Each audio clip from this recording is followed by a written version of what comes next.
Good afternoon.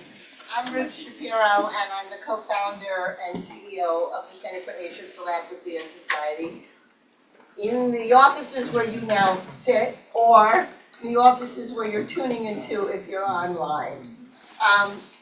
So CAPS is, we are about to be 12 years old, and we were established to increase both quality and quantity of, it's not the same to me, of how private resources do good. So we look at philanthropy, at CSR, at impact investing, all the ways in which private money, private resources can contribute to the well-being of our communities, our countries, and our planet. A really important part of our story is that CAPS was set up to understand these issues from the point of view of Asia. We want to understand what works on the ground in this part of the world. Sometimes those models and strategies will be like others around the world, particularly from the United States and Europe, but a lot of times they're not the same. And so what CAPS does, first and foremost, is research. We want to understand what people are doing, what companies are doing, what foundations are doing, and then we work to share that information so that others can learn from the good work that's going on in Asia. One of the endearing values that is cherished in Asia is humility. And that's nice, except that nobody knows the stories because people are very humble and they don't tell them, unlike people in my country, America, who are very good at telling the world what they're doing. So CAPS helps to fill that role, to kind of understand who's doing really good work, what the pain points are, what are the effective strategies, and what we can learn from these individuals, corporations, and organizations throughout the region. Today's meeting is because we have done a couple of studies that show that while everyone is interested in climate, people are confused about what to do about it. Now, of course, we all know we should be bringing our cloth bags around and not using plastic bags, and we should be turning down the air conditioning. And sometimes I try to yell at the bus driver in Hong Kong to turn off the air conditioning, but it never works. And he just gets mad at me. But we know we should be doing that. But when you have some income, when you have some wealth, when you have some wherewithal through your company, through your investments, through your philanthropy, what do? And when it comes to climate, many people feel like the problem is so big, so overwhelming, that they don't know how to, in effect, put their proverbial toe in the water of addressing climate. Now, of course, there are very sophisticated climate investors in Asia too, but when we think about family offices and we think about corporations, many are confused. What is my remit? What can I do? So we decided to have this meeting this afternoon to kind of look at this issue from several perspectives.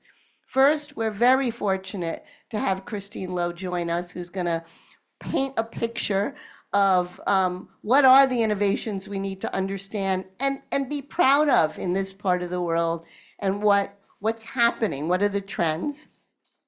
And then we have a panel of three. And the panel of three were specifically picked from three different perspectives. We have Poon, who I'll introduce in greater detail later, who's looking at this from a corporate investment.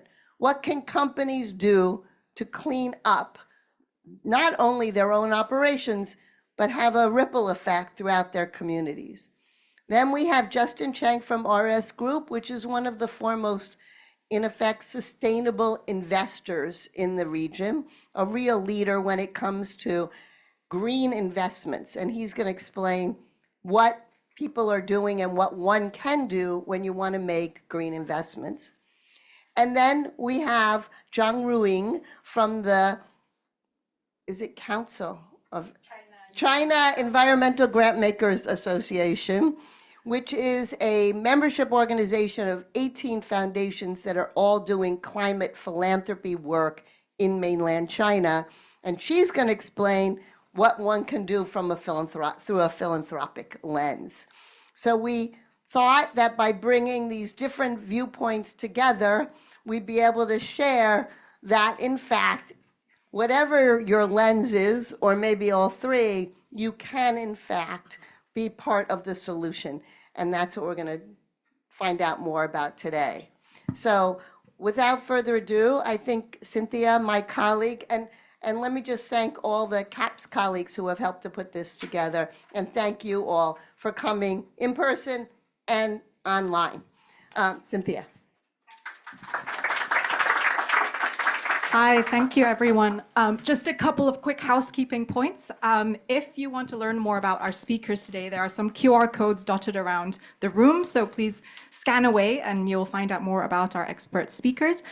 There will be time allocated for Q&A after Professor Lowe's session and also the panel discussion. So attendees in the room, please just raise your hand when it's Q&A and someone will run to you with a mic. Online attendees, please pop your questions into the chat function and we will read them out when the time comes. So first up, we're going to open the session with a presentation by our very own senior advisor at CAPS, Kithmina Hewage, who will be sharing some regional insights based on our work on climate solutions. Thank you, Kithmina. Thank you, Cynthia. Good afternoon, everyone. My name is Kithmina Hewage. I'm Senior Advisor at CAPS, and I'm going to park my Asian humility a little bit and instead talk about what we do and what we have done, and also in terms of share some insights from our work across several projects over the recent years. So these findings are based on a range of work that we've done.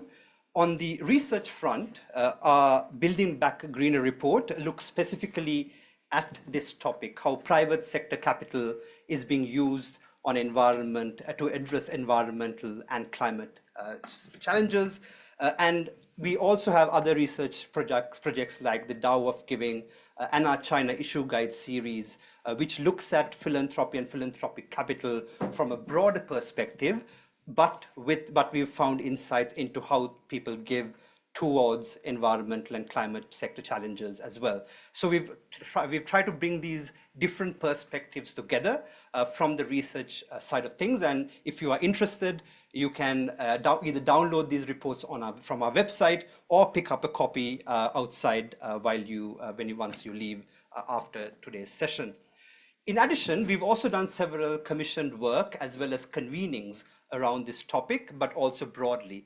So very recently, we've been doing some work for the ASEAN Business Advisory Council, which is trying to set up a corporate philanthropy network or framework for the region. And in addition, we did training for government officials from 12 Asia Pacific countries on behalf of the UNDP. And all these projects have kind of fed into our insights that I'll be presenting over the next 10-15 minutes or so. So to start with, I want to take stock of the state of climate philanthropy in Asia. So during our 𝗪 of Giving report, we surveyed 135 high net worth individuals and families.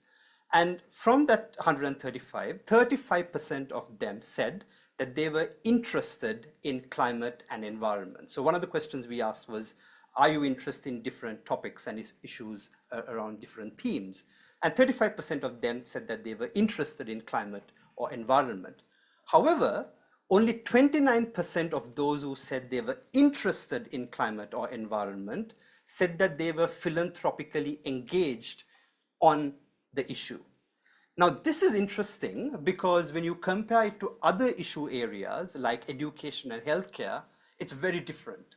So on education, 88% of those who said they were interested in education were also active and philanthropically active and engaging on education. On healthcare, 52% of those who said they were interested in healthcare were also philanthropically engaged on healthcare. So environment and climate was the outlier in this, and we saw the largest interest and engagement gap on environment and climate issues. And as we move on, we'll discuss some of the reasons as to why this is, and I'm sure the panel discussion and Christine's presentation will also shed light into why this engagement interest gap exists. And from a broader perspective, we also looked at some of the top companies in 6 ASEAN economies and how their CSR money is being utilized. And when we looked at it, I don't know if people at the back can see the screen very clearly, but CSR spending of CSR projects on climate and environmental issues accounted for only 9% of the total CSR that we looked at in our study. And more closely, when we looked at China through our China issue guide, the percentage, the proportion of projects that went into climate or environment was less than 3%. And this was Chinese foundations self-identifying to which sector they were involved in and they were focusing on. And I'm sure Ruiying would be able to give us some insights into why that is and how we can increase that percentage in the future as well. So in addition to looking at how philanthropic capital is being utilized, we also wanted to understand how governments feel about this. So during our training with government officials, we thought that's the perfect opportunity, right, to ask government officials what they think about it. And 57% of the participants during this training said that they believed the level of climate philanthropy in their country was below potential. And also when we went into why that is, interestingly, 67% of them said that the lack of policy or agenda prioritization from the government was the biggest factor that was affecting this. So it's interesting to note that it's the government officials saying that it's the lack of government support and agenda prioritization that is hindering climate philanthropy in their country, right? And the second factor that was identified was a lack of understanding of how to give and the methods of giving, which Ruth mentioned earlier in her introductory remarks. So it's, as I mentioned earlier, this is a very complicated but also underdefined topic that we wanted to explore more. And our Building Back Greener report looks at how Asian private capital is being used specifically for climate and environment, to address climate and environmental challenges. So we observed a few things, and I'll kind of talk about them as well as some of the needs that were flagged during this report, through this report. So let me now dive into these observations. The first is that the private sector climate action in Asia often takes part as part of addressing a broader development challenge. So it's very rare for an environmental or climate initiative in Asia, private sector initiative, to take place in isolation. Rather, what we saw is that it is part of a broader development, trying to address a broader development issue like livelihoods or poverty alleviation, education or healthcare. So it's part of a bigger development challenge puzzle instead of a focused, solely isolated environment or climate focused project. And this is because, of course, we are living in a region where most of the countries or economies are developing. They are either low income or middle income economies. So therefore, it's very difficult to isolate environmental or climate issues from other development issues like poverty alleviation, livelihoods, and so on. So when companies or philanthropists engage on this topic, they have to take into consideration the broader perspective of how these different initiatives have an impact on the broader development challenge as well.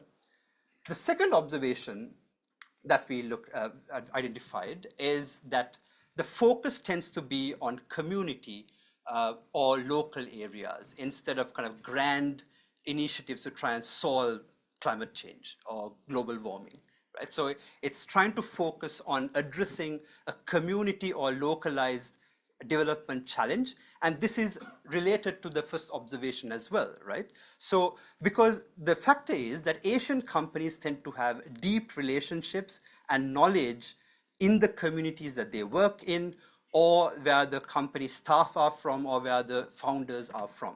So they tend to utilize and leverage these relationships and networks to engage and implement the projects that they want to. And as a result, then they have a deeper meaning and a deeper understanding of the challenges that they face in those communities, and then they try to solve those challenges through their philanthropic capital. And this is important because then it means that when we think about how to deploy capital, we also then think about what is it that the private sector is trying to address through those mechanisms. So one is that the big benefit is that because these companies or philanthropists have that deep knowledge, it means that then they feel that they can do things better, but also see things from a more holistic perspective, where they are able to, as I mentioned earlier, deal with maybe poverty in that area while also addressing the climate issue. And also secondly, it's that there is more focus on adaptation and resilience projects rather than mitigation projects when it comes to some of these initiatives. And also, I mean, good local relationships also create better trust and goodwill between the company or the philanthropist and the community, and therefore that gives an informal license to operate as well. The third observation is around the influence of family. And we all know that in Asia, families have a very strong and significant role to play in the business and private sector. In fact, 75% of conglomerates in Asia are family-owned, compared to 50% globally. And if you include SMEs as well, this number is much higher. It's around 85% overall when it comes to family-dominated enterprises in Asia. So the role that families play is twofold. One is, it's that in terms of the family interest, so when a family member, the principal of a family, or the family has an interest on environmental factors, then there tends to be more proactive measures taken by the company or the foundation on those issues or issues or topics of interest for that family. But secondly, it also means that corporate philanthropic capital tends to be deployed in line with and aligned with corporate strategy as well, right? Because the family is also owning the company, and therefore corporate strategy, corporate interests as well as family interests more or less overlap with one another. And this means that when philanthropists deploy capital for philanthropic capital towards environment or climate issues, they tend to want pragmatic and visible projects like tree planting, right? Because that gives an immediate visibility to the project that is being done and an immediate benefit in terms of reputational benefit to the people involved as well, right? So this then creates that win-win solution for the company, but also, of course, in terms of their interest for the climate as well. And this is one of the common factors when it comes to climate and environmental initiatives in Asia. It's that strive to engage and utilize win-win solutions, whether it's to do with the approach that they take when it comes to addressing multidimensional development challenges, whether it's to do with the role of family, or whether it's to do with the focus on communities and localized challenges. So very quickly, we then also try to look at what are the needs in this area. And the first is on capacity building, and this is several-fold. Of course, there's a bigger renewed interest in kind of trying to develop capacity internally of companies when it comes to things like reporting requirements and kind of developing technologies and so on. That's one aspect of this, and it's important to develop the capacity within companies, especially when it comes to technical know-how of transferring climate or environmental solutions in the company, but also across the supply chain, especially when they have to engage with small and medium enterprises, SMEs. But secondly, another big capacity gap that we identified was with government. There is a need to focus also on capacity building with government officials and policymakers, because it's them that design and implement policies and regulations that influence private sector climate action. So if they don't have the right capabilities or the capacity to implement, regulate, and monitor some of the policies that they design themselves, or the policies themselves are flawed in the design, that has a negative impact on how things pan out. So, and this capacity gap is especially prone, according to our interviewees, at the local government level, so at the subnational level. So you have kind of the experts working at a national level, but when it comes to subnational level, particularly in bigger economies, that is where they see the gaps, capacity gaps. The second is on simplifying standards and goals. Of course, we've heard about the alphabet soup of different standards, different regulations, etc. And there is a call to be able to simplify these, because the different types of standards, and companies try to cater to all these different types of standards that are available out there, and that then creates a reporting burden on them. So to ensure that these types of initiatives are more accessible, there is a need to simplify the standards and goals. Third is on consistent policies and incentives. Pretty much all countries in Asia, all economies in Asia have made net zero commitments to the Paris Agreement, but also beyond that. However, what's lacking here is the policies and the incentives, and also a direction and a mechanism by which companies can help the countries achieve those net zero goals. Right? So the policies and incentives to drive private sector capital towards climate and environmental initiatives. And that also reflects on our survey with the government officials when they themselves identified this as a need or a hindrance right now. Fourthly, in terms of amplifying thought leadership. And I mean, just before the session started, we were having conversations about, great examples of things happening in this space in Hong Kong, but not just in Hong Kong, but across the region. But there is a need to amplify those best practices and thought leadership at a global level, at a multilateral level. And this is important because a lot of the climate solutions that come from the region tend to account for the development challenges and look at things more holistically. And that makes it more replicable and adaptable in other countries as well. And this is particularly important when it comes to climate, because climate change and global warming and kind of these issues are cross-border issues. They are not restricted to one country. And developing countries need better access to the technology and the know-how associated with successful climate solutions. And finally, when it comes to this issue, one of the need that we identified was on facilitating better stakeholder coordination. And this is not just between government and the private sector, but rather also with the social sector, with social enterprises, with nonprofits that are working on the ground on these issues. And also one of the factors that came up during a convening we had for climate experts in Bali last year is the need to enable and facilitate better stakeholder coordination across borders. So an Indian climate change expert who's working on the ground also has access to what's happening in Indonesia, because that's the way they learn of what's going on and then bring things together in terms of the technology, the know-how, and also the expertise that they can learn from each other. So I'll stop at that because I can see Emma starting to show me time. And I'm happy to discuss if you have any questions further, either during the Q&A or maybe after the session is done. This is a very brief overview of our insights on this topic. If you are interested, please download our reports or you can grab a copy from outside. Thank you very much for your time.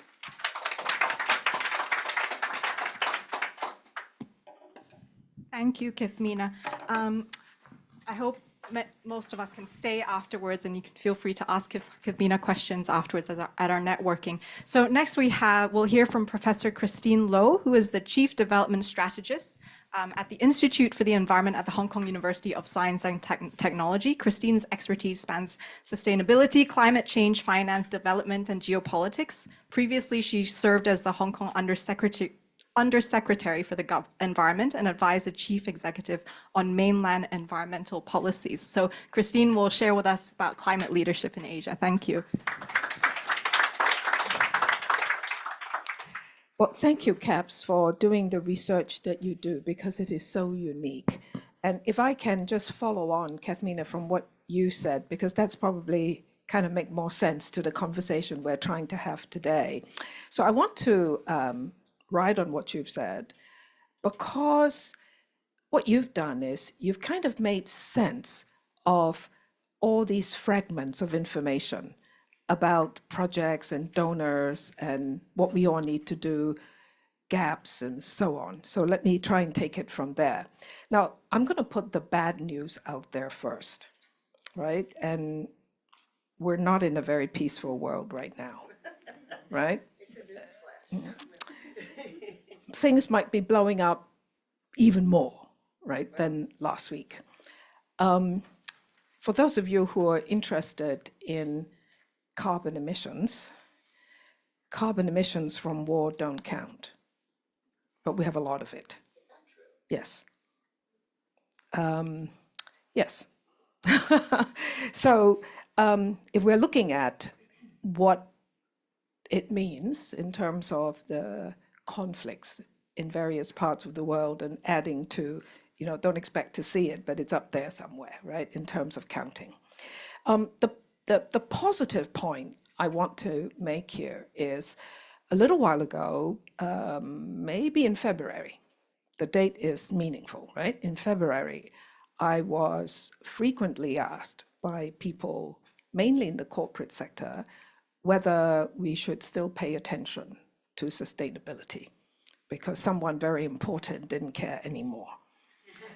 So that was one line of question. The other line, coming from big US investors and company, was it's more convenient for us not to just say anything, so we don't get hauled up somewhere, right? But we're just not going to talk about it, we're going to do it. So there's a word for this, right? Green hushing.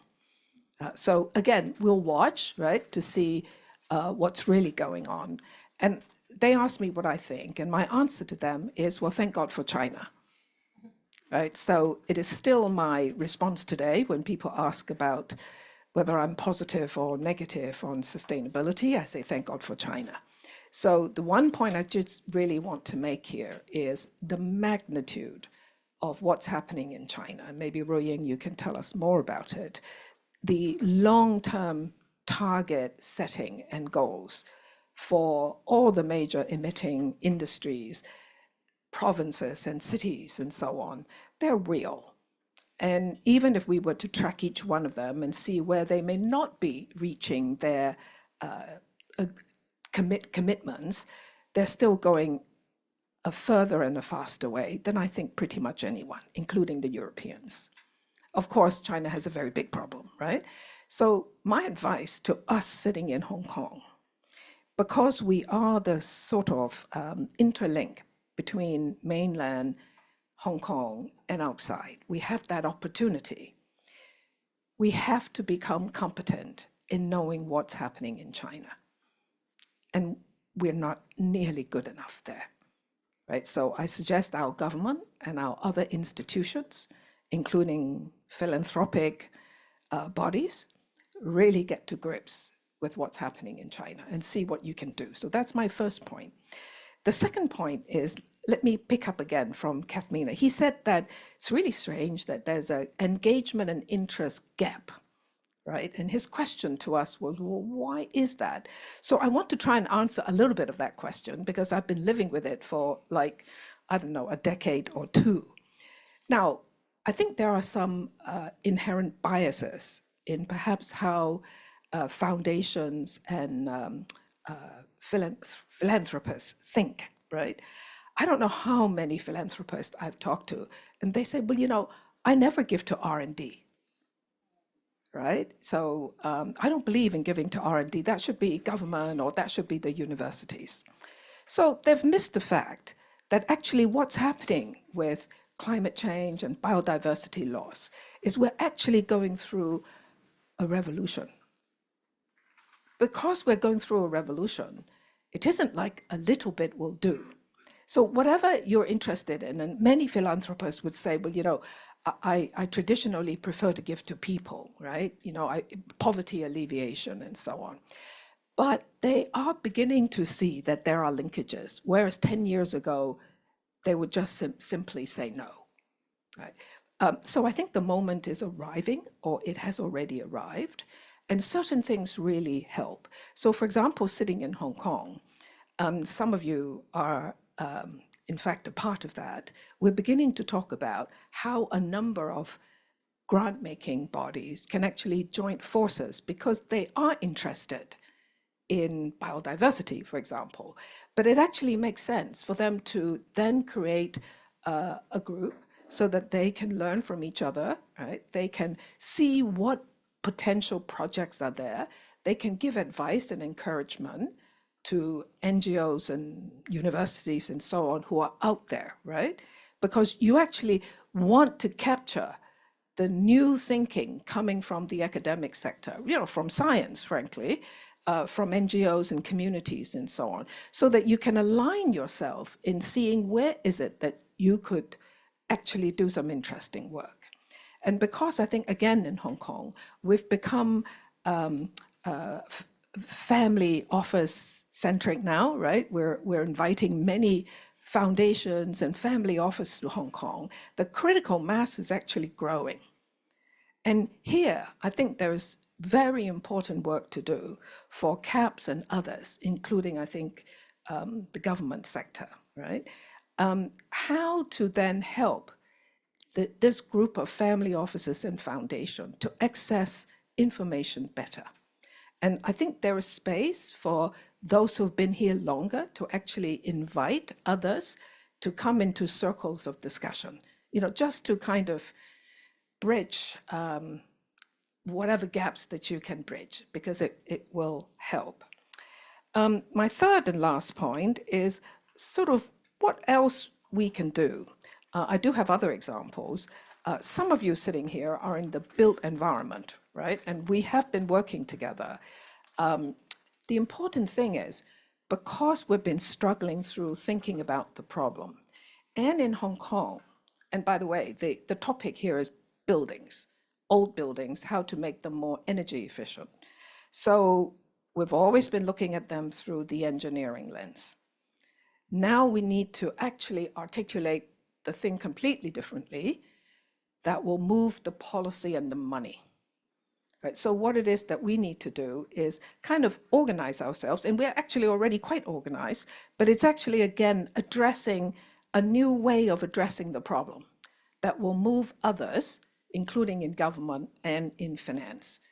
And what we want to do in Hong Kong is if we are successful, we will be able to generate new markets for old boring things that we know we need to do, but we're not doing, but there is plenty of money and need, right? So we have very, very skilled corporate people and professionals.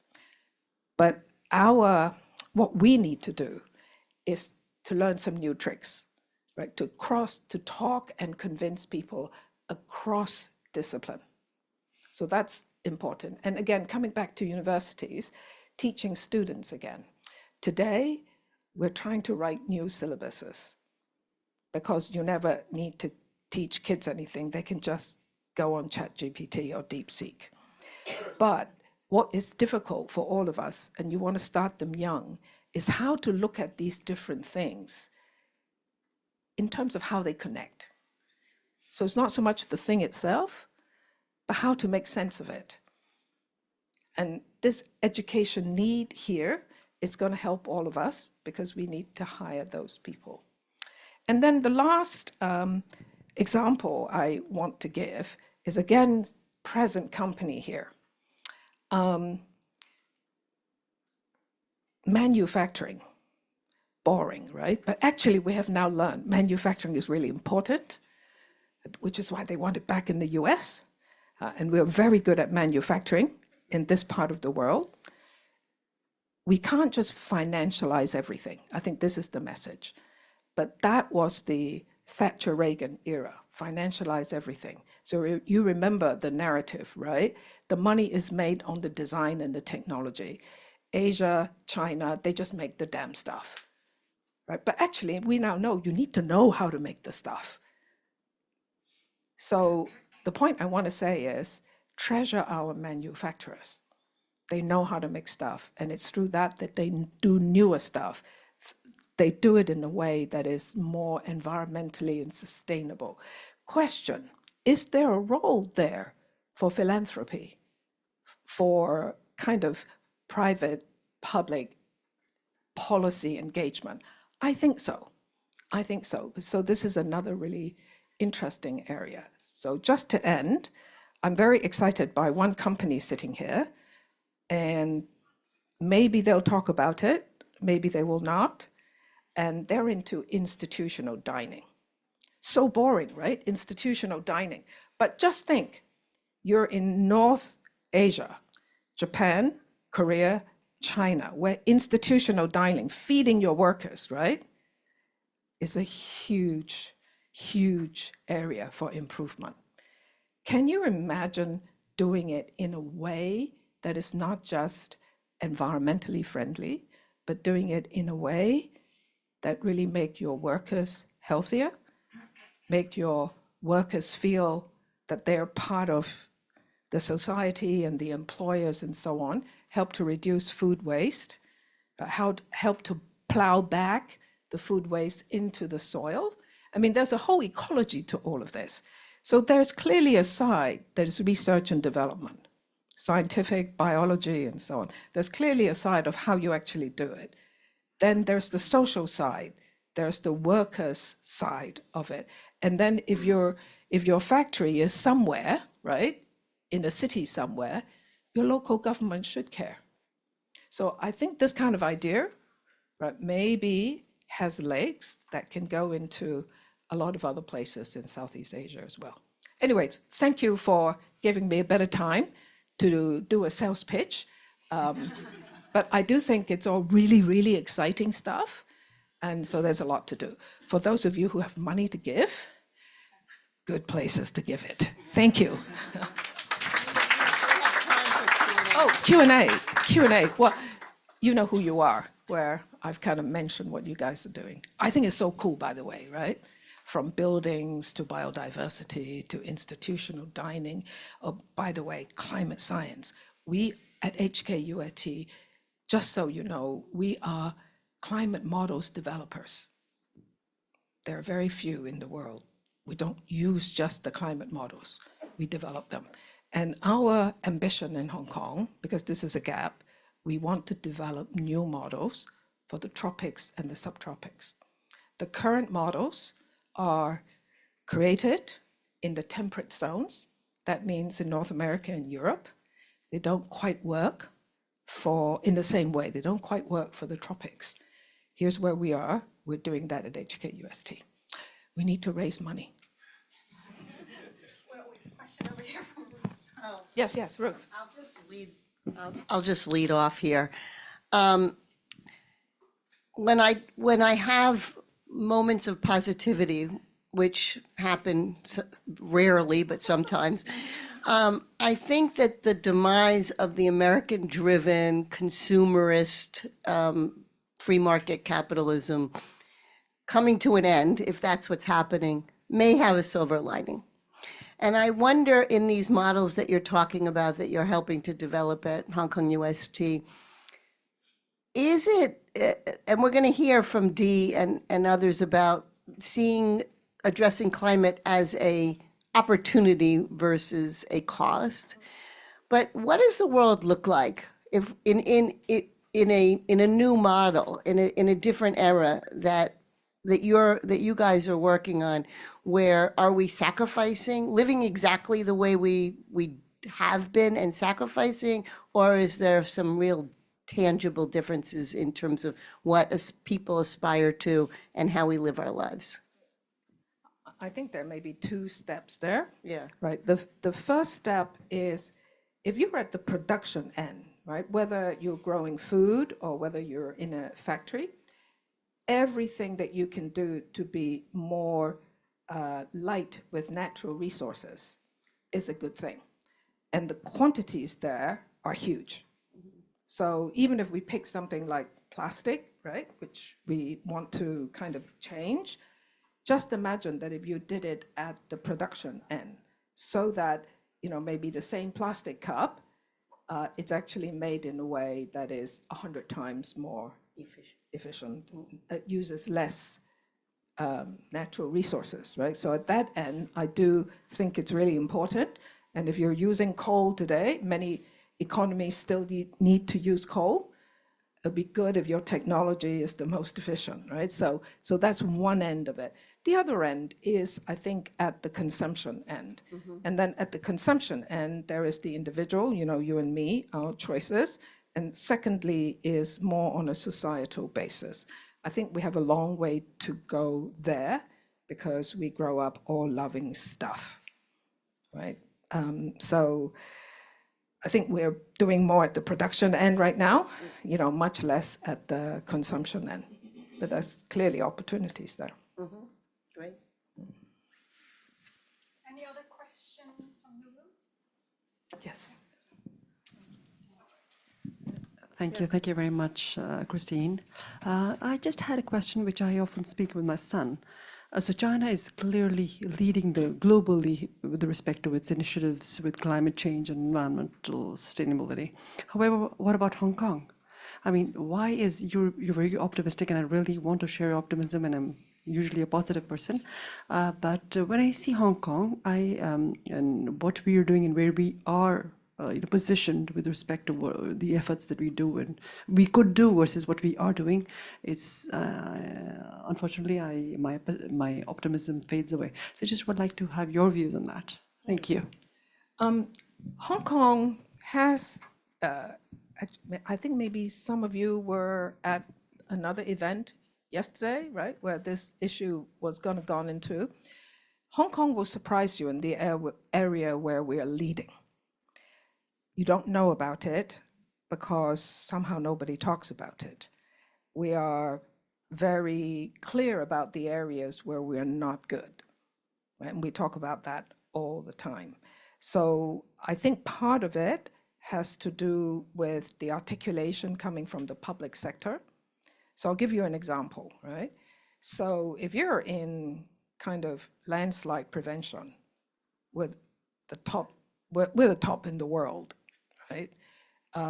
If you're talking about flood management, this is all climate adaptation and resilience, we're very, very strong. And if you're in climate science, Hong Kong's also really, really strong, but that's not the sort of stuff you hear about. So things where we're not very good, right? We haven't really quite sorted out a lot of things relating to waste management. We can do much better there. Buildings, right? We haven't quite cracked the nut of retrofitting our buildings. We can be much, much more energy efficient, but we're not quite there. But we're struggling, right? We're trying to create that market so that asset owners will do it. So it's who you push, who you're able to push, what policy you make to move the market, right? So we're both kind of good and bad in different places. But I think if we were to list out various things where we're good, the list can also be pleasantly surprised. And maybe we can list that at some stage. There's one question online. Thanks, Christine. There's a question from 𝗙𝗺𝗶𝗆 online. She says she's a women's executive director of a women's leadership organization supporting women leaders in South and Southeast Asia.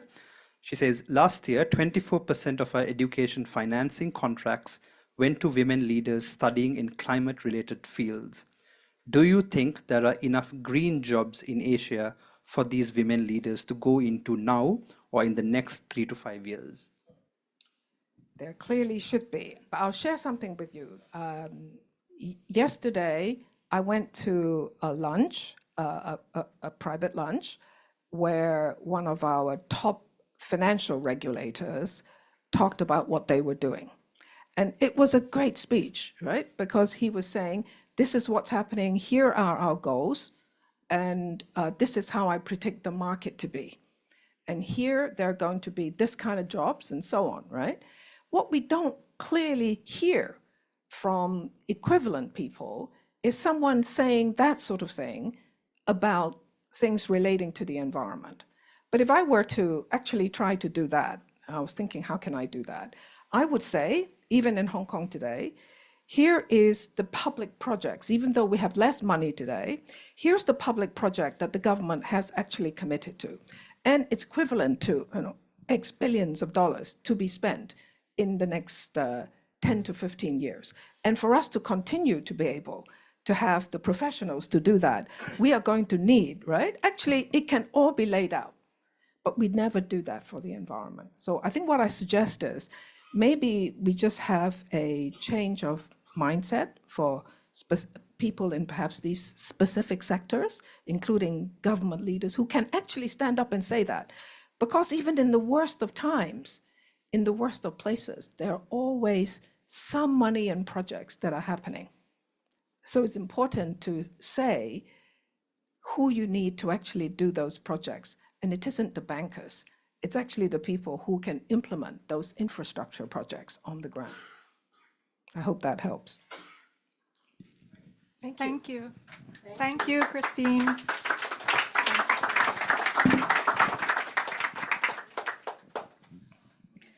Okay, now we're going to have our panel. So can I ask our three panelists to come up? Sit anywhere you like. So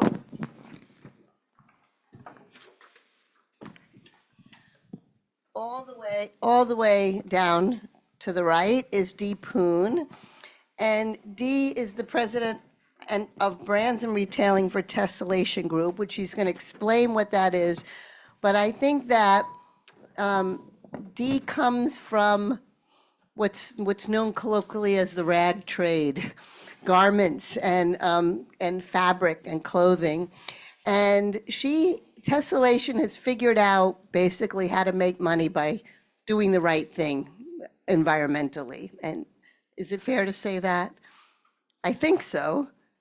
I think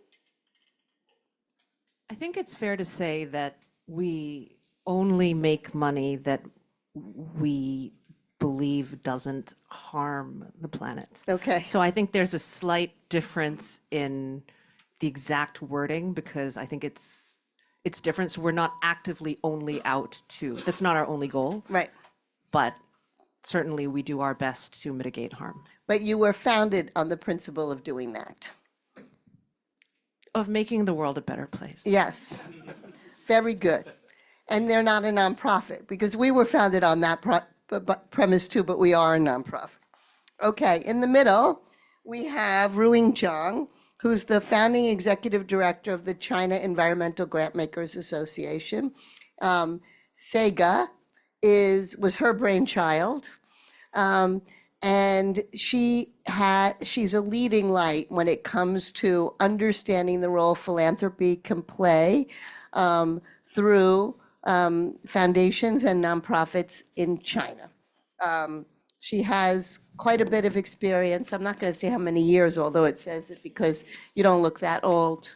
But she is truly one of the experts from mainland China in how philanthropic capital can do good for the environment. And Justin Chang realized that he could have stayed in banking, but he wanted to do better in the world and joined the RS Group as the head of strategy and operations. And he focuses on a climate program deploying capital to under-resourced nature-positive ventures. Justin is an expert in green finance and in blended finance and in other, yeah, ask him the really hard questions, in how market and below market capital can be deployed to green our planet.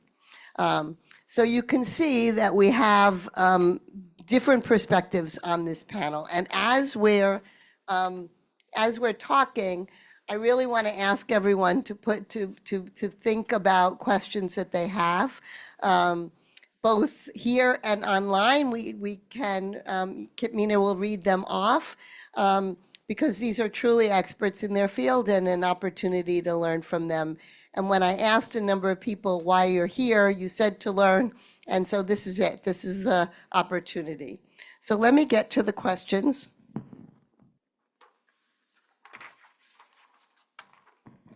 Okay, let's dig a little bit deeper. And I kind of described what you do, but why don't you describe for yourself what it is that you do, Justin, and what RS Group is endeavoring to do? Thank you, Ruth. Very honored to be the first. I feel very intimidated with these two speakers, but I am also about feeling me? very. Okay. You didn't let me finish, Ruth, but I was going to say, but in particular, sitting next to Ruth Shapiro, I feel the pressure. And of course, I am here also on behalf of my colleague, Ronnie, who can't make it, unfortunately, but happy to represent. So for those who don't know RS Group and really appreciate the very kind introduction, we're a single family office founded by Annie Chen. Some of you may have heard about RS Group's pioneering work in impact investing, really trying to do the how to deploy capital across the so-called spectrum from grants to market investments, really focusing on impact where Annie, over 20 years ago, before ESG, before impact, all this stuff was said, she was already questioning what is the purpose of wealth when around us we see so much problems. And that spirit of continuously thinking about the field and questioning is what our team have the privilege of doing with Annie. So our journey has been, since 2012-13, adopting the climate lens on the investment portfolio, investing some of the now known climate asset managers, evolving very much into nature-based solutions around 5 years ago, where we saw the critical need to think about this intersection of communities and climate, which we've heard a lot of right now. And probably, this evolution of RS Group, we still do impact investing, we still do this work, but for us, the most important need we see here right now is a need of capital that's willing to take on more risk and lower return, and that's called catalytic capital. And the urgency of this is because a lot of innovative ideas and solutions with amazing people on the ground in markets where they're really feeling climate, they need patient capital to prove new business models. I think what we're hearing very clearly is that there's a need for new business models to employ, give people livelihoods, to complement existing conservation practices. So this is by no means us saying that traditional conservation isn't needed. We fund through our philanthropy grants, conservation type projects as well. But for us as RS Group, we're taking a lot of the learnings that I've had the privilege of learning from my colleagues. 𝗚 is here as well. We're learning a lot from our previous colleagues, RS Group, and think about how do we now provide this type of capital from our philanthropic pool of funds. So it's important to know that this is coming from the philanthropic pool of funds of RS Group to deploy beyond grants, but we've impacted our mind and thinking about how do we demonstrate these new business models, and I can share more on that. But that's kind of where we are right now, Ruth. Thank you. Let me just ask a follow-up question. My team knows that one of my many pet peeves, but one of them is this term unlocking capital, because I think it does a disservice because it makes it seem like capital is just sitting in some box somewhere waiting to be let out. And maybe that's true with endowments, very large endowments in a place like the United States. But in Asia, capital is always doing something. There are very few endowments in this part of the world. So there's not money waiting to be unlocked in a way. It's all doing something, and it needs to be diverted from doing one thing to another thing. So do you feel like some of the conversation needs to be a little bit more nuanced in this, or different in Asia from the kind of the global discourse around blended finance and concessionary capital? Yeah, I mean, I was with one of your colleagues recently in a roundtable around blended finance. Actually, I don't like to be called an expert in blended finance by any means because I feel it's a buzzword, and there's too many buzzwords out there. In Asia, I think what we're seeing is a natural alignment of business and philanthropy. We're seeing a natural mindset to think about communities, and we're seeing in definitely Southeast Asia parts of the world a very close importance of government. And therefore, it's actually less about starting from a position we think of, I have this capital, what can I do? It's very much more about, let's understand the interconnectedness of the situation, the interconnectedness of the landscape, really understanding the needs of the communities. And then clearly with Kit's presentation, the main word is, it's overused and I say it as a buzzword, but it's collaboration. It's how to now bring these types of actors with different types of capital together and actually do stuff. And it's still important though, nonetheless, to discuss these terms and to have sessions to teach people about what do these mean, because these are narratives coming from key people like the government and key actors. So we need everything, but I think the nutshell is we need to actually do projects. And that's what we, in a small way, are trying to do.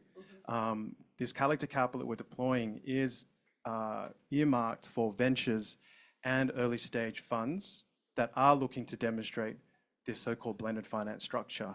Because what we want to do is eventually have a demonstration portfolio that we want to share the learnings on. So more Asian actors can understand what this means for Asia. What are the solutions that have been created by people in Asia, so we can learn and grow this together. So I think it's very much less about the terms of unlocking capital, which is obviously what we're trying to do, but focusing on actually doing it, by getting people to really look at the issues and then think about how do I contribute to that, recognize it's all interconnected. That's a great answer. Thank you. All right, Ruiying, will you explain what SIGA does and just a little bit more about the organization that you created and why you felt the need to create it in the first place? Okay. Thank you, Ruth, for the inviting me to join this session. I feel very honored to sit here and a little bit nervous to see all of you. One thing I want to say, I'm not that younger, as you said, I'm very old. You're younger than me, so I don't like... Yeah, I work... yeah, anyway. Yeah, back to the question, China environmental grantmakers. Why I want to work on it, how it was established, just some information to share. When I used to work at an international organization who makes a lot of money, philanthropy money, to help China on climate issues, like renewable, like efficient buildings. After so many years of work on, I think it really make a lot of changes in China in terms of policy, in terms of the real progress about technologies, which we all see today, as Professor Liu mentioned. So I think the philanthropy really make changes, really make a difference. But when I think about, when I see China's domestic philanthropy, it's still in its development stage, because China has a history, right? 5,000 years and giving nice, But for modern philanthropy, I think it was still very in the beginning stage, because China just, getting developed in the past decades, right? People usually, the traditional philanthropies work on similar things, right? Help the poor people and education, something like that. So I think I want to help or work together with domestic foundations to shift their focus to work on climate issues. I think that was the time, we Chinese domestic philanthropy should focus, so to turn their emphasis. So that's the opportunity. So there is an opportunity I can meet those domestic foundations, people, and we think that's something probably if there is a network for the fewer environmental foundations in China work together, have more opportunities to exchange ideas and to discuss strategies, so we can make more bigger impact, because China's environmental foundations givings is very, very small. And you said in your presentation it's less than 3%, but our number is less than 2%.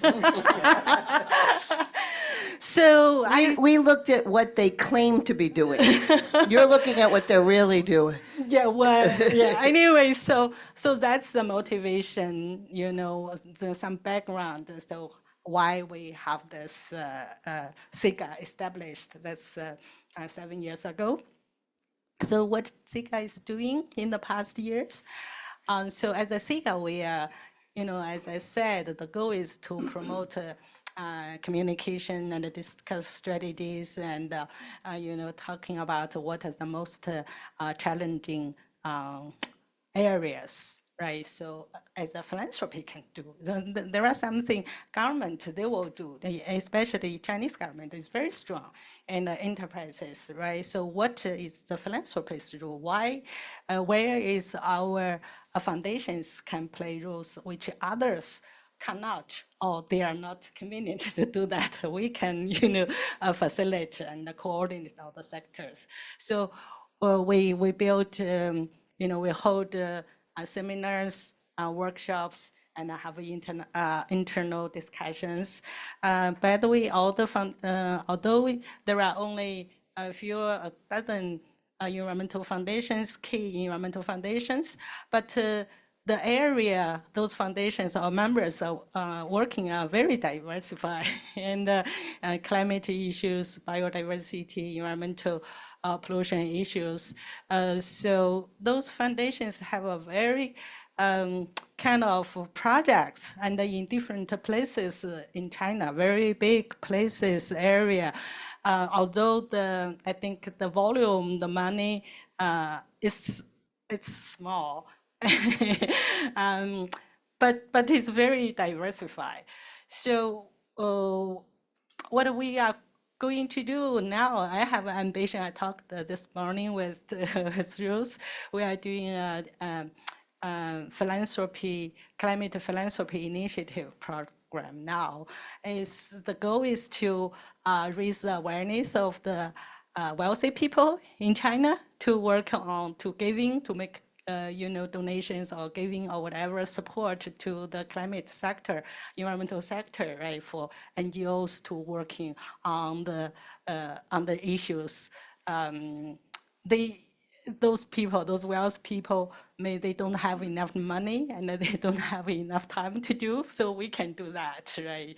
And also we want to take this opportunity to engage more foundations or NGOs to work with SIGA, our members, as a kind of more powerful, more impactful network, right? We are very small, but if we can gather more people, more organizations working together, we can make more big efforts or impact. So that's something. So you told me this morning that there are 5,000 environmental NGOs in China. But of your 18 members, if they're all doing different things, maybe you could describe some of the projects that they're doing, and then also what is the glue that keeps your members together if they're, there's a big difference between addressing biodiversity in Sichuan to, kind of ocean cleanup in Hainan or whatever it is. Like what keeps the group together? So the glue is people, I think, like each other. That's something. I mean, we have a very, why I come here, because I really like to work with you. That's very important reason. People like to, I think people have the shared view or value to make changes, right? So I think that's the major reason. And there are other reasons, as I mentioned. We are small, so we want to be together. So make us as a sector stronger. So that's the other reason. And Ruiying told me that she has written a song, and that when her members get together, they have to sing, right? Yeah. So yes. Is it about the climate, the song? Yeah, that's. It's about happiness, isn't it? It's a happiness. It's I can show that to you after someone if you want to learn. So We really, can move into the karaoke section later.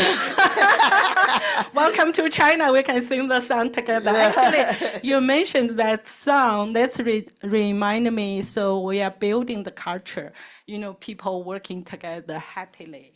Right, we are working on challenging issues, right? So, but we need to be confident. We need to be work together, like, right? So that is something I really, it's something I think I do it by purpose, but it's really come from my deep heart. I think people need to do this. I'm really impressed by our members. They are all very busy. They work very hard.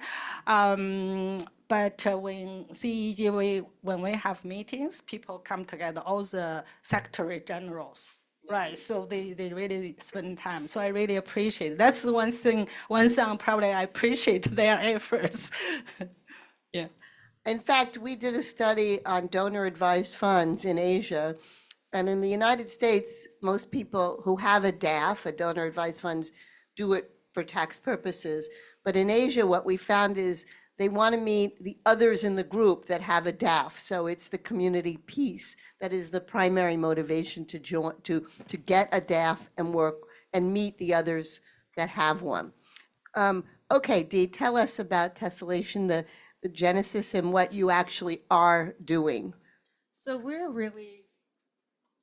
we're a textile and apparel conglomerate with a strong focus on technology, brands, and sustainability. I mean, that is the sort of elevator pitch. So we own factories, and I think what Ruth really wants me to talk about is not how I'm moving up the smiley curve by marketing my own brands, but how we've created new businesses through incubating technologies that are sustainable technologies from our supply chain. So while we were traditionally just a manufacturer, the idea is now, as we move forward in this world of chaos, but what do we know? What do we know about the future is that climate change is real. And so some of these technologies that we have, whether it's salt recovery, waterless dyeing, indigo recovery, these are things that will help people's environmental footprint, and we shouldn't just use it ourselves, but we should also bring them to market. What is salt recovery and indigo recovery? So when you dye things, there's all these chemicals or salts or indigo that, Gets released. exactly. And so you can save it and reuse it. Okay. You can capture it. So did you have some kind of epiphany, or because I feel that for many companies, addressing climate is still viewed very much as a cost and not an opportunity. So what happened to you that you were able to develop an entire conglomerate with this kind of mission? We come from this narrative of being educated, learning from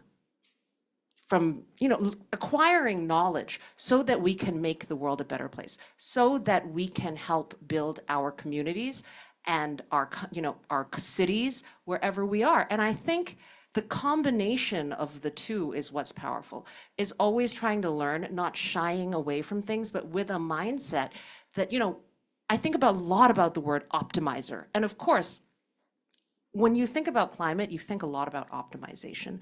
But I think most of the time as business people, when we think of optimizing, what we're trying to do is we're taking out everything that doesn't need to be there. And that tends to include the values. It tends to include things like sustainability efforts or incubating some of these new ideas, because they don't necessarily add as much to the bottom line right this moment as just doing less could. And so I think that's why, we stand up to various challenges in a very different way than other people might. But I think that's what's created some of the opportunities. But it's really the guiding umbrella of how we see the world and our part of it. It's interesting because one of the things that I appreciate about Asia is pragmatism. And pragmatism can be viewed as conservatism in some cases, but it can also be viewed as optimization because you're trying to essentially use all of what's available to you. I was in Indonesia last week, and my team knows that we work with this one company that is the world's largest producer of canned pineapple. And because they can the pineapple, they have all the pineapple husks to get rid of. And of course, any of us who have cut up a pineapple, those are hard. Those are, serious husks. And they have created biogas, what would they be? Stations or plants, small plants, at each of their plantations that use these, the husks, and not only make enough electricity for their plantations, but for all the villages around them. And then I said, well, is that your CSR? And he said, no. And I said, is it your personal philanthropy that's paying for these biogas? No, we just do it because we have these husks and the people need energy. And so it just seemed to make sense. And in some ways, I think we don't capture all the things that are going on because it just was a pragmatic decision that made sense, which is in effect what you're talking about here. You seem to, do you have something to say? Because I can ask you another question, but no, but you're, okay. So, I go do have ahead. something to say. Okay. I You know, look like you have because something. it's a reason why I guess I feel like what I do is something which is extremely daunting, but at the same time just so lucky, which is fundamentally how do we look at nature as no longer this thing we as humans can take advantage of and just extract, destroy for our needs. How do we actually put a value on it and make it recognize how the value of nature is something that our next future world, if we are positive, will be able to do. That we will actually be able to have forests, mangroves, natural ecosystems recognized as creating economic good for everyone. So that's the thing I just wanted to share, that it resonates what you said, Ruth, that these types of actions on the ground, and I think there's a movement that looks a lot at local community actions, indigenous wisdoms. I think people are curious about this because we're kind of going back to our roots as humans, and looking at these solutions and recognizing actually we can use nature in a way which makes things efficient, saves us money, because it is actually potentially a business here. So I just wanted to share that thought because it really is a powerful, thing that we're taking a lot of inspiration of at our team. Yeah, well, I mean, we are sitting in Hong Kong, and I think a lot about the notion of feng shui, which, too bad that we created these buildings that are hermetically sealed and environmentally negatives, when if just the breeze could go across the room, it would be a good thing, right? And that's about feng shui. So in some ways, this is really deep in the DNA of this region, which is something special and needs to be kind of brought back to life. Ruiying, maybe you could share with us 3 different projects that your members do so people can get an idea of what is being done on the ground philanthropically. Okay, I have a lot. You only want me I 3. said 3, Okay. okay. I'm just kidding. Okay. So one thing probably I just mentioned the mangrove, right? So we one of our members is they have they call the Mangrove Foundation Conservation Foundation. They're located in Shenzhen, and this foundation I think is very focused and did a lot of education and localization work. Together also work with government. Like you mentioned, the blended finance. There are some practice already, maybe not money, but coordination with the in action, right? So that's one thing. And also this foundation helped the government to establish the International Mangrove Center. You may already heard about that in Shenzhen. It's under a UN system. It's Can one visit there? Sorry? Can one visit that International Mangrove Center? Yeah, I think if you would like to come to visit, I can make the connection. So I think that people don't realize that mangroves actually sequester a lot more carbon than other trees. Yeah, right? yes, that's So right. they're, So they're kind of a miracle. yeah, in and of it's, themselves. I think that's the one area I'm very interested. I think we can do more work because there are also the practice the mangrove can create carbon credit, right? Create the carbon credit for the carbon market. Right. It's just a beginning. I know about that. Project number two. Number two, so it makes me nervous. And we have our foundations work on planting trees, right? As you, many people mentioned. So it's not only planting trees, but I think planting trees, we have a lot of functions, not that simple, right? So yesterday when I told your story, yesterday when I came from the airport to the hotel, the taxi driver said, asked me questions. Is Beijing, there are a lot of sandstorms. And he said, it's still that way, still very sandstorm. You have your covers and in your face. Yeah. I said it was, but not now. It's it's much cleaner. It's almost not happen. So why I tell this story is build the trees is really so important, not only for the climate, right? But for the really people's health, right? We have a few foundations working on it, like ICE Foundation. You may know that. Planting trees is one of the most popular environmental philanthropic projects because it is very tangible. Right. The other case I can say is 𝗏𝗂 Foundation. You may know them very well. 𝗏𝗂 Foundation did a lot of work on the garbage, it's not cleaning, the management, right? Yeah, they have a lot of good practice in Beijing, in Shanghai, separate different kinds of garbage. And they train people on how to recycle those things, Right. Actually, I want to add one sentence. This morning, I went to have a walk. This morning, I went to the exhibition center of Hong Kong. I see there are beautiful garbage cans, different kind of, very detailed guidance. I took a picture, and while I take that picture, I want to send that to my colleague in 𝗏𝗂 Foundation. I think we can learn each other.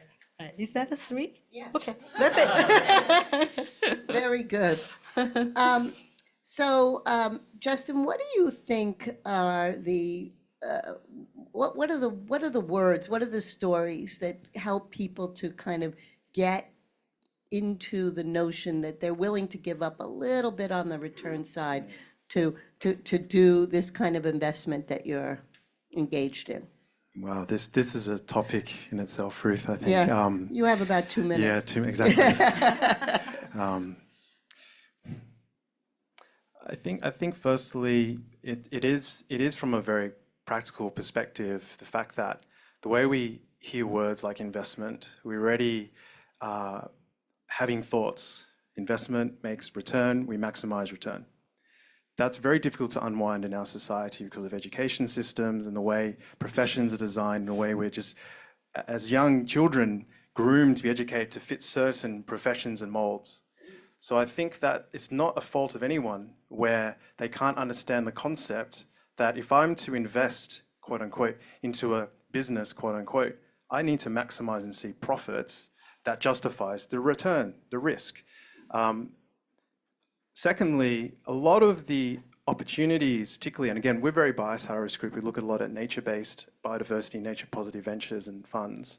There are a lot of them in markets like Southeast Asia, and there's risk, there's perceived risk. Capital sits in developed countries, institutions run by people who actually have no idea on the reality of those communities on the ground. And therefore, they immediately label it risky. They do not understand that actually people will do anything to get this money, and they will do anything to prove something will work as a business model to help their fellow community. And that's the capital that needs to get to the ground and needs to be willing to take a lower return in order to really give these people a chance and take on the so-called risk. Now, there is risk, and I'm not underplaying that, but this is where philanthropy comes in. Philanthropy is about taking risk. It's about taking risks so the commercial capital can come in, and those who sit at the desks to sign the checks for commercial capital can get through their processes and systems to get it approved, and I've been there, right? So we have to recognize that no one's at fault here. It's just the way our society and economy and markets have been built. And we have to, through philanthropy in a way, help to showcase new ways to do this to help those sitting in these institutions be part of it. And I guess that's what blended finance could be described. The third thing that I will share, though, is that ultimately, you know, a lot of these concepts about, you know, collective capital, giving, and I'm being very vague here. Collective capital, for example, could be an equity investment where you can take much, say, lower terms than a traditional VC would. Or you could give a loan that is much more flexible on the repayments or lower interest rate. Or even But you still get your money back. Right? Precisely, and Ruth knows she's getting to my point. The point is that if you were going to do grant making, and I'm being very mindful that this is probably concepts that many here and maybe listening don't really understand, and I appreciate that. But the idea to basically think about is if you were going to give a grant, you're not expecting that money back. Similarly, if you're going to give an early stage venture a chance, really, are you going to get your money back? No, but if you do, great. And then you can recycle that and redeploy. And you can have tremendous learnings from that to help benefit the actual investors higher up the chain, quote unquote. So I guess the point is, it's about seeing that capital is actually the spectrum and that we're missing this middle piece of capital that can take a lower return, higher risk, to give these people on the ground a chance to prove their business model works, because that's what they need, and that's what we really need right now, given the urgency. Great. And at CAPS, we also, when we're working with families and family offices, we kind of preach the kind of spectrum of financing tools as well. So I'm going to ask one last question for all of you. So, but we do have time for Q&A, so start teeing those up. We live in Asia, and government looms large in this part of the world. So everyone wants to stay generally on the good side of government, and they look for government leadership in terms of setting the rules of the game, in terms of setting the targets. So I wonder if you can just address, what do you think the role of government should be for you from a corporate standpoint, Ruiying, for you from a philanthropic, and for you, Justin, from an investment standpoint, that can help move what the good way of doing this, the climate-friendly way of doing this forward? Who wants to go first? Dee. I mean, I think government is there. I think a lot of people won't move if there's not regulation. Right. And I think government needs to create certain types of regulation. That being said, as a business, I would never tell you to regulate me. Right? So I'm not, you know, I think, like, let's just be honest. As a business, I don't like regulation, but that is one of the most obvious things government can do. I think it's about also information sharing and trying to let people know what the priorities are and how they understand the problem, and also creating a platform so we can collectively understand the risks with not doing this, right, going forward. I think we talk a lot about grants or subsidies around things that are sustainable. So, you know, we got a lot of technology grants as we built our technology, and that's something that we appreciate a great deal, and I don't think we could have gotten as far without it. I mean, I think government is also someone we work with. You know, we had a power plant and sharing the emissions data so that we can understand how the air quality is in the region. I think it needs to be a partner, and the question is just how to do it so that it doesn't seem, you know, I think the Western way is very much just try to get stuff that's in your favor, but I think if we're all looking at it not just as capitalists, but as community builders and developers of, where we live and where we work, then I think there's a lot more partnership to be had. Great. We have a representative here from TCL who is one of our supporters, and TCL makes solar panels. I just want to ask you, when the government provides subsidy for solar panels, do more people buy them? I'm not sure. All right.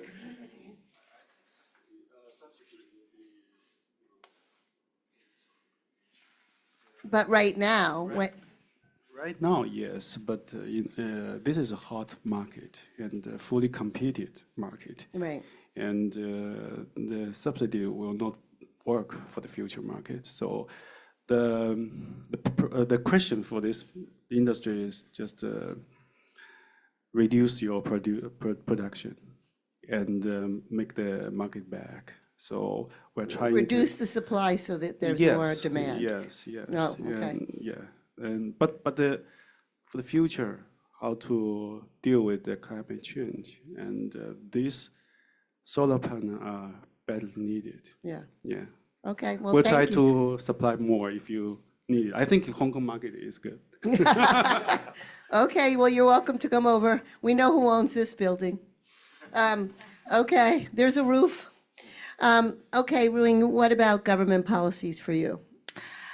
I think the most urgent need from my side, so philanthropy, NGO sector, we want probably government can develop more encouraging policies to encourage China's new wealthy people, to donate.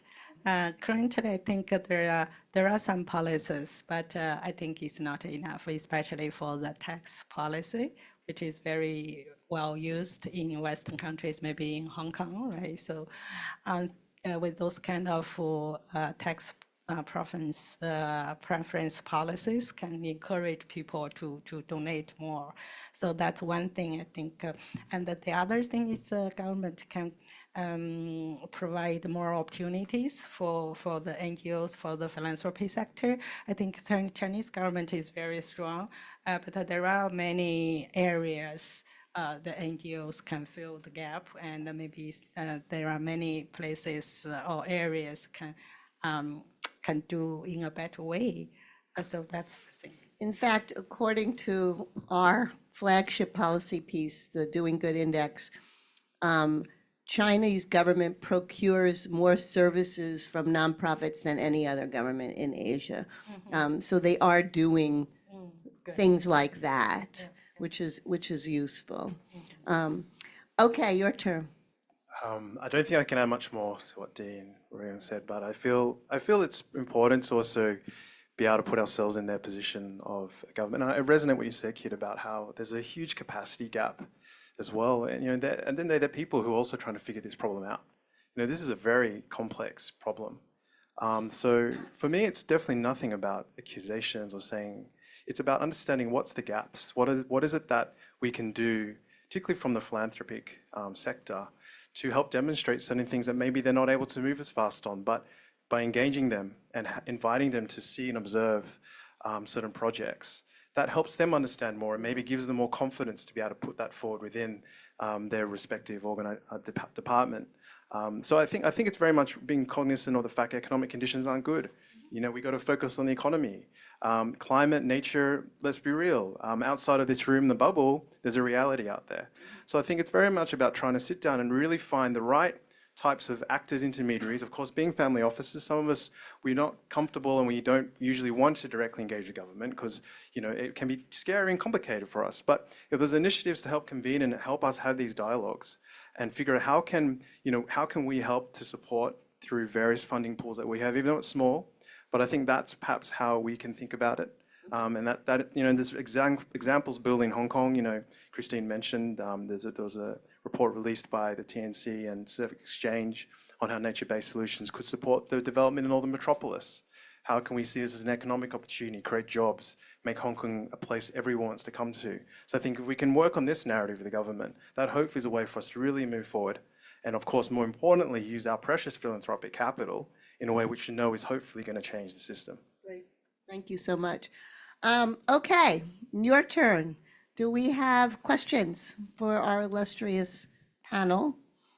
Yes, sir. This gentleman right here. Thank you. Hello. Hello. Am I heard? Yes. Okay. You're heard. I actually, Merlin from Business Environment Council. I also used to work in INGO and have quite understanding on philanthropy. So my question actually comes back to that presentation mentioning 30-something% of the family offices are interested in this topic and only 29% of them paying for some activities. And how can we move that needle? I think that's only one question. And then we come back to the target audience from the philanthropy. I think you mentioned the 5 needs, and Justin and also Ms. Zhang also mentioned, I think some of the projects still very much targeted on community level. But I also see in China, if you are seeing some international philanthropy, some kind of foundation, they're paying for national like a research institute and try to move the policy needle. And Justin also mentioned about risk-taking. Philanthropy is about risk-taking. But when I try to see the context in Hong Kong, there are so many family offices, and then we see the issue, not many are thinking about climate change problem. And then even for those may be involved, or it's very much like community-driven approach.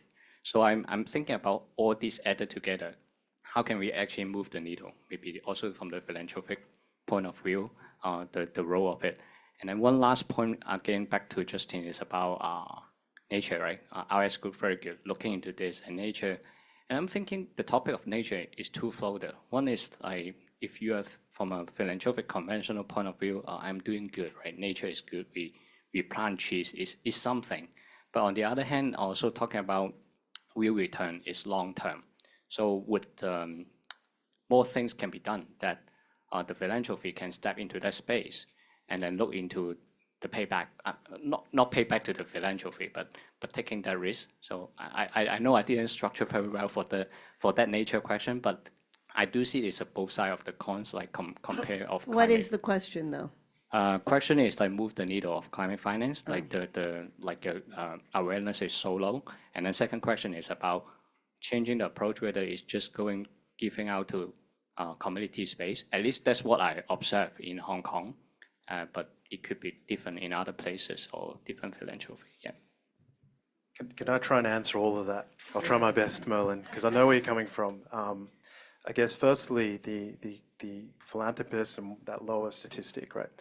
Ultimately, it's very daunting, and it was mentioned before. When you see climate change, where do you start? If you're a philanthropist who is comfortable with funding an education project, you can contain that, you can understand that. This is very complicated. Right. So I think from our learning and my past experience, what I've seen with other philanthropists is it's about learning and doing it together. It's about how do you learn and do it together. That's why we have organizations like CAPS and other organizations out there trying to bring philanthropists together. Secondly, it's about really trying to focus on one part of it that you really care about. Now, this sounds so cliched, but it's really true. We need everything right now. There is no time for us to say, oh, you shouldn't be doing renewables. We have no time. We have to do everything. Waste reduction. So focus on that one area and start there. Find your clan and just take first steps. And that is what we have done. That's what we're practicing with other foundations across Southeast Asia. We're co-funding 2 projects. One, for example, is a sustainable rice farming project in Vietnam, happy to share more later, and another project in Indonesia trying to support communities with sustainable palm oil. And both projects are being funded by 4 other family foundations across Asia. And we did it together because we did co-diligence, and we recognized that we want to learn together so we can share with others and bring others into the pool to hopefully bring in large amounts of philanthropic capital to support this effort. In terms of your point on the nature, you know, the reality is, Merlin, I think, this concept of mobilizing and reducing, this is sometimes too complicated for a lot of people. I think it comes back down to, I guess, what we shared earlier, which is the solution to fix a certain natural issue may just need the power of a non-profit conservation firm who work closely with the community and its grants, and that works. There could be other solutions that require business model because there's an enabling environment around that, government and actual capacity and talent that can actually absorb impact investment capital. So it actually comes for us to really focus on the ground, the needs of the actual folks who are trying to do the service, and then the capital will hopefully flow in after, if that makes sense. So I want to very much thank our wonderful panel here for a great conversation. So please join me in thanking them.